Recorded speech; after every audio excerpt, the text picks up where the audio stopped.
But overall, as the Royal Commission found, it's a crisis of neglect. That's what they chose to label, to name the first report, neglect. And it's been a decade in the making. It is at Scott Morrison's door. It really is. He was the Social Services Minister who ran aged care when they cut $3 billion. He was the Treasurer. It was baked into the budget, those cuts. And now as the Prime Minister, he's continued it. He broke it. He owns it. Now, the Royal Commission, which he started, frankly, it was a political trick before the last election because he didn't think he would win. He thought, I'll call a Royal Commission and kick that can down the road to Labor.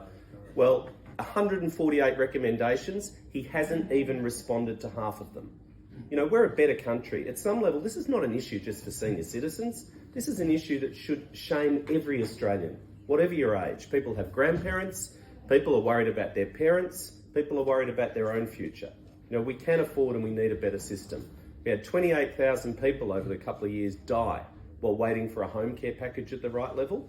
Now, to be fair to any government, a bit of that's going to happen because people drop off the perch unexpectedly. But you shouldn't be waiting years to get your right package. That's not acceptable. You know, maggots in wounds, more than half of aged care residents being malnourished in this country, one of the wealthiest countries on earth.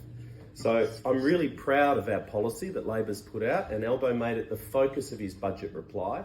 The last Labor government did the National Disability Scheme, a big social reform.